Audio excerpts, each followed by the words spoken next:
एक बार एक बड़े से हॉल में बहुत सारे लोग बैठे थे। वहाँ पर दुनिया का सब बहुत बड़ा स्पीकर आने वाला था और सब लोग उनकी बातें सुनने के लिए वहाँ पर आए थे। लगभग 10 मिनट के बाद वह स्पीकर स्टेज पर आ जाता है और वह बोलता है कि अगर आपने मेरी बात ठीक से सुन ली और समझ ली तो आपकी ज़िंदगी पूरी तरह से बदल जाएगी।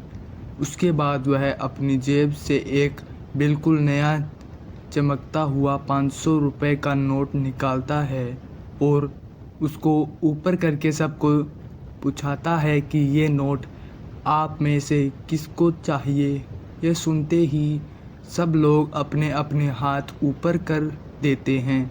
वह स्पीकर बोलता है कि ये नोट मैं आप में से किसी एक को दूंगा, लेकिन इसके लिए आपको थोड़ा वेट करना होगा। अब वह स्पीकर उस नोट को अपनी मुट्ठी में बंद कर लेता है और थोड़ी देर तक उसको मसलता है। अब उस नए नोट में से सल पड़ जाते हैं और वह थोड़ा पुराना सा दिखने लगता है और वह एक किनारे से थोड़ा फट भी जाता है। इसके बाद वह फिर से नोट को ऊपर करता है और पूछता है अब ये 500 का नोट किसको चाहिए। एक बार फिर सभी लोग अपने हाथ को ऊपर कर देते हैं। तब स्पीकर ने उस नोट को ज़मीन पर गिरा दिया और उस नोट पर 3-4 बार पैर रख दिया। इससे नोट और भी पुराना हो गया और उस पर थोड़ी मिट्टी भी लग गई थी। फिर उन्होंने उस नोट को ऊपर किया और पूछा कि अब बताओ, अब इस नोट को आप में से कौन लेना चाहता है। और इस बार फिर सब ने हाथ ऊपर कर दिए। स्पीकर अब नोट को फिर से नीचे ज़मीन पर गिरा देता है और उसके ऊपर कूद कूद कर उसको दोनों पैरों से रगड़ देता है और उसके ऊपर चाय भी गिरा देता है। अब नोट इतना गंदा हो जाता है कि उसको पहचानना भी मुश्किल होता है। कोई भी उस नोट को देखता तो यही बोलता कि अब यह सिर्फ़ एक गंदा कागज़ का टुकड़ा है, अब यह बेकार है, इस दुनिया में इसकी कोई वैल्यू नहीं है। स्पीकर ने एक बार फिर उस नोट को उठाया और ऊपर करके सबसे पूछा अब इस नोट को कौन लेना चाहता है। और इस बार भी सभी ने हाथ ऊपर कर दिए। इतना भी गंदा पुराना मिट्टी में सना हुआ चाय का धागा हुआ हो, लेकिन अभी भी वह 500 रुपये का नोट ही था।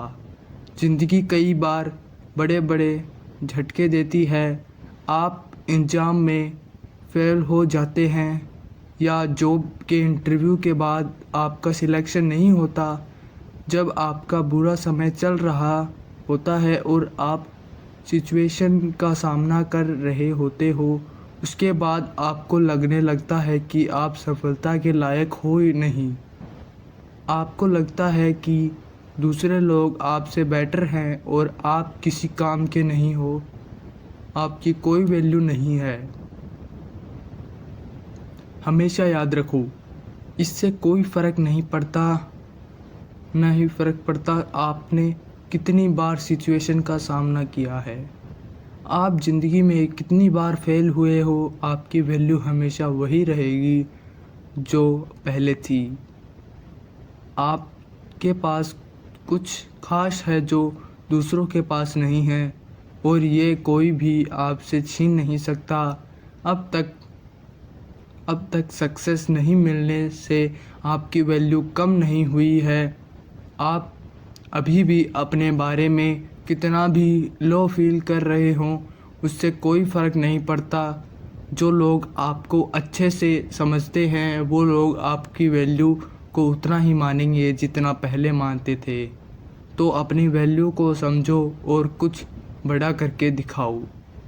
आपको यह कहानी कैसी लगी हमें कमेंट में बताना और ऐसी ही कहानी सुनने के लिए हमारे चैनल को सब्सक्राइब करो।